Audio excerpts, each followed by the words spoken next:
Hello மக்களே, எல்லாருக்கும் good evening. நான் உங்கள் கலைவாணி மைந்தன், புதுவை பிரகாஷ். நிறைய பேர் எனக்கு மெசேஜ் பண்ணியிருந்தீங்க, கமெண்ட் பண்ணியிருந்தீங்க. கிரீடம் சேல்ஸுக்கு கிடைக்குமா அப்படின்னு சொல்லிட்டு கேட்டிருந்தீங்க. ஸோ கிரீடம் இப்போதைக்கு நான் எதுவும் நான் பண்ணுறதில்ல. ஸோ நான் மோஸ்ட்லி நான் சேல் பண்ண மாட்டேன்.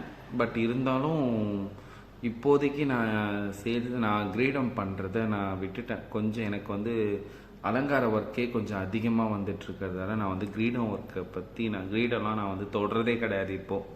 ஸோ அதனால் நான் அது பக்கம் போகிறதில்ல. லைக் முன்னாடி நான் கிரீடம்லாம் பண்ணுறது பார்த்திங்கன்னா என்னோடய ஓன் யூஸ்க்காக மட்டும்தான் பண்ணுவேன். ஏன்னா நம்மளோட அலங்காரம் கொஞ்சம் தனியாக தெரியணும், டிஃப்ரெண்ட்டாக இருக்கணும்.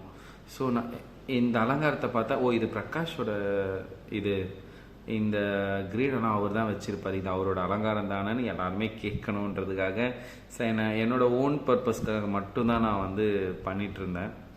ஸோ இப்போ நிறைய பேர் கேட்குறாங்க, எனக்கு வேணும் வேணும் வேணும் அப்படின்னு சொல்லிட்டு நிறைய மெசேஜஸ் வருது. ஸோ அதனால் சரி ஓகே சேல் பண்ணலான்னு யோசித்தேன். ஆனால் எனக்கு சுத்தமாக என்னோடய யூஸ்க்கு நான் பண்ணுறதுக்கே எனக்கு இப்போ சுத்தமாக டைம் கிடைக்கல.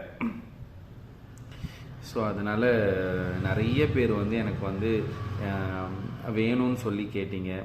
அதுக்கப்புறம் இன்னும் கொஞ்சம் பேர் எனக்கு என்ன மெட்டீரியல் யூஸ் பண்ணுறீங்க அப்படின்னு கேட்டீங்க. அப்புறம் என்ன எப்படி பண்ணுறீங்க, அந்த ஷேப் எப்படி கொண்டு வரீங்க, அப்புறம் அந்த ஸ்டோன்ஸ்லாம் எங்கே கிடைக்கும், எங்கே வாங்கணும் அப்படின்னு நிறைய பேர் எனக்கு கமெண்ட் பண்ணியிருந்தீங்க, மெசேஜ் பண்ணியிருந்தீங்க. ஈவன் யூடியூப்லேயும் சரி, இன்ஸ்டாலேயும் சரி எனக்கு நிறைய பேர் எனக்கு மெசேஜ் பண்ணியிருந்தீங்க.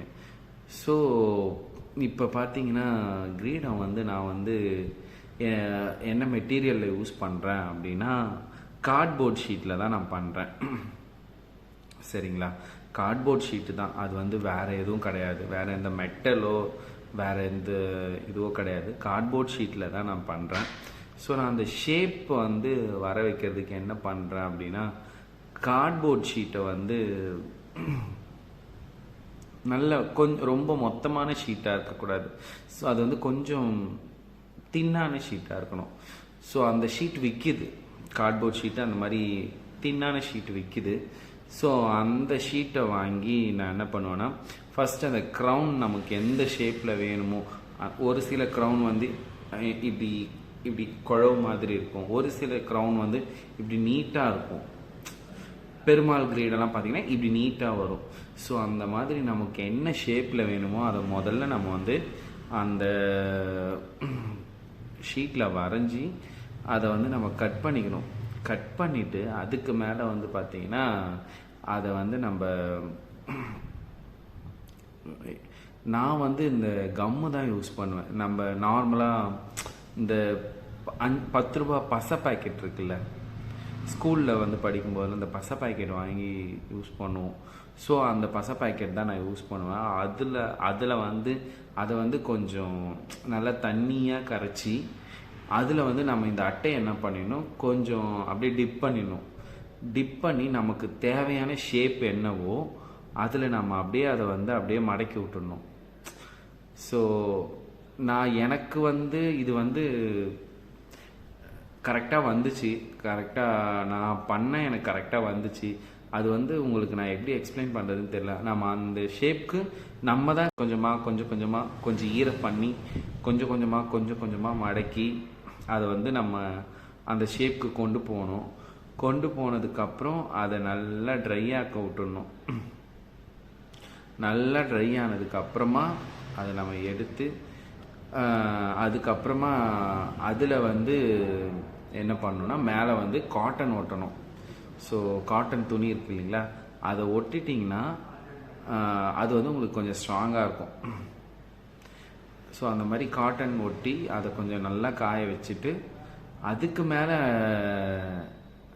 அந்த மேலே அந்த ஷார்ப்பான பகுதியெலாம் இருக்குல்ல, அதெல்லாம் நான் எதில் பண்ணுறேன் அப்படின்னு பார்த்தீங்கன்னா தெர்மாக்கோலில் பண்ணுறேன். தெர்மாக்கோல் வாங்கி அதை நான் அந்த ஷேப்புக்கு நான் கத்தியால் கட் பண்ணிடுவேன். கட் பண்ணிவிட்டு அந்த ஷார்ப் வர மாதிரி அதை கழித்து எடுத்துருவேன்.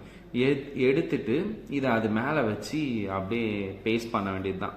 பேஸ்ட் பண்ணிவிட்டு அதுக்கு மேலே நமக்கு வந்து நான் வந்து கோல்டு கிளாத்து தான் யூஸ்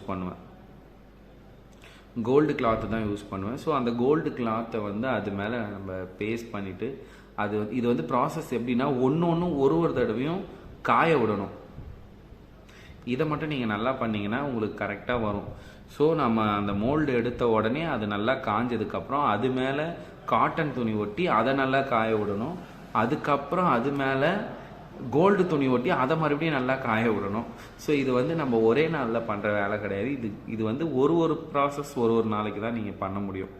ஸோ நம்ம கோல்டு கிளாத் ஒட்டிட்டு நல்லா காய விட்டுட்டு அதுக்கு மேலே நம்ம வந்து ஸ்டோன் ஒர்க்லாம் பண்ணணும். ஸோ இந்த ஸ்டோன்லாம் வந்து எங்கே கிடைக்கும்னா, நான் வந்து பாண்டிச்சேரின்றதால பாண்டிச்சேரியிலே நான் வந்து எல்லாமே பர்ச்சேஸ் பண்ணிப்பேன். எனக்கு வந்து இங்கே பாண்டிச்சேரியில் மிஷன் ஸ்ட்ரீட்டில் வந்து சித்ரா எம்போரியம் அப்படின்னு ஒரு எம்போரியம் இருக்குது. ஸோ நான் வந்து அங்கே தான் வந்து எல்லாத்தையுமே நான் வந்து பர்ச்சேஸ் பண்ணுவேன். எனக்கு வந்து அந்த ஷாப்புக்குள்ளே போனால் எனக்கு கிரீடத்துக்கு என்னென்ன தேவையோ, அதாவது இந்த ஸ்டோன் ஐட்டம்ஸ் என்னென்ன தேவையோ அது எல்லாமே எனக்கு வந்து அந்த ஒரே இடத்துல நான் பர்ச்சேஸ் பண்ணிடுவேன். எனக்கு அங்கே எல்லாமே கிடைக்கும். ஸோ நீங்களும் வந்து இன்கேஸ் உங்களுக்கு அது சொல்ல தெரியல, வாங்க தெரியலனா, அந்த நான் கிரீடம் ஃபோட்டோஸ்லாம் போட்டிருக்கேன்ல, அதை நீங்கள் எடுத்துகிட்டு போயிட்டு நீங்கள் காமிச்சா கூட கண்டிப்பாக உங்களுக்கு அதெல்லாம் தருவாங்க. ஸோ நீங்கள் எந்தெந்த ஊரில் இருக்கீங்களோ எம்போரியம்னு இருக்கும். ஸோ இந்த ஆரி ஒர்க் பண்ணுற அந்த ஸ்டோனு, அந்த த்ரெட்டு அதெல்லாம் விற்பாங்க. ஸோ அந்த மாதிரி கடையில் உங்களுக்கு வந்து இந்த ஸ்டோன்ஸ்லாம் கிடைக்கும். ஸோ கண்டிப்பாக நீங்களும் போயிட்டு அதெல்லாம் பர்ச்சேஸ் பண்ணிக்கலாம். நிறைய பேர் இந்த ஸ்டோன்லாம் நீங்கள் எங்கே வாங்குறீங்க, எப்படி நீங்கள் இதெல்லாம் வாங்குறீங்க, ஆன்லைனில் வாங்குறீங்களா அப்படின்னு கேட்குறாங்க. நான் இதுக்கெல்லாம் எங்கேயுமே போகல, சென்னைக்கு எங்கேயுமே போக மாட்டேன், எல்லாமே பாண்டிச்சேரியிலே கிடைக்குது. ஸோ நான் அந்த ஒரே ஷாப்பில் மட்டும்தான் நான் எல்லாமே வாங்குவேன். ஸோ நீங்களும் அதே மாதிரி எங்கெங்கே பக்கத்தில் உங்களுக்கு இருக்கிற எம்போரியம் ஏதாச்சும் இருந்தால் கண்டிப்பாக தேடி பாருங்கள். உங்களுக்கும் அந்த ஸ்டோனு, அந்த பீட்ஸு எல்லாமே கிடைக்கும். ஸோ நீங்கள் உங்களுக்கு கேட்டு வாங்க தெரியலனாலும் ஃபோட்டோ காமிச்சிங்கன்னா கண்டிப்பாக எடுத்து கொடுப்பாங்க. ஸோ அது மாதிரி வாங்கிக்கோங்க. நான் இந்த ஸ்டோன் ஒர்க்லாம் முடித்ததுக்கப்புறம் பார்த்தீங்கன்னா மறுபடியும் அதை நம்ம நல்லா காய விடணும். ஸோ நம்ம எந்த அளவுக்கு அதை காய விட்டு நம்ம பண்ணுறோமோ அந்த அளவுக்கு நமக்கு வந்து கிரீடம் வந்து நல்லா ஸ்ட்ராங்காக இருக்கும். ஸோ நம்ம வந்து அதை வந்து நம்ம காயறதுக்கு அதுக்கு டைம் கொடுக்காம பண்ணும்போது, அடுத்த ஒர்க் பண்ணும்போது அது மறுபடியும் ஃபுல்லாக ஊறிடும். ஸோ நம்மளால் அடுத்த ஸ்டெப்பு நம்மளால் அதில் போக முடியாது. ஸோ அதனால் ஒரு ப்ராசஸ்க்கு அடுத்ததும் நல்லா காய விட்டுட்டு அதுக்கப்புறமா பண்ணுங்கள். ஸோ கண்டிப்பாக உங்களுக்கு வந்து க்ரௌன் நல்லா வரும். ஸோ நான் கண்டிப்பாக உங்களுக்கு வந்து நெக்ஸ்ட் டைம் வந்து நான் பண்ணும்போது ஃபுல் வீடியோ போடுறேன்.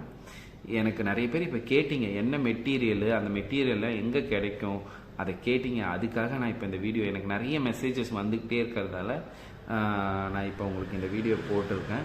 நான் நெக்ஸ்ட் டைம் கண்டிப்பாக எனக்கு வந்து நான் கிரீடம் பண்ணும்போது கண்டிப்பாக உங்களுக்கு நான் ஃபுல் வீடியோ நான் போடுறேன். சரிங்களா? அதுக்கப்புறம் அடுத்த வீடியோ என்னன்னு நான் என்ன போடணும் அப்படின்றத நீங்கள் தான் எனக்கு கமெண்ட் பண்ணணும். ஸோ எந்த கமெண்ட் அதிகமாக வருதோ நான் அதுக்கான வீடியோஸ் தான் நான் போடுவேன். ஸோ ஏன்னா நிறைய பேர் என்ன கேட்குறாங்க, அவங்களுக்கு என்ன தேவைப்படுது அப்படின்றது தெரிஞ்சாதான் நான் வந்து அதுக்கான வீடியோவை நான் போட முடியும்.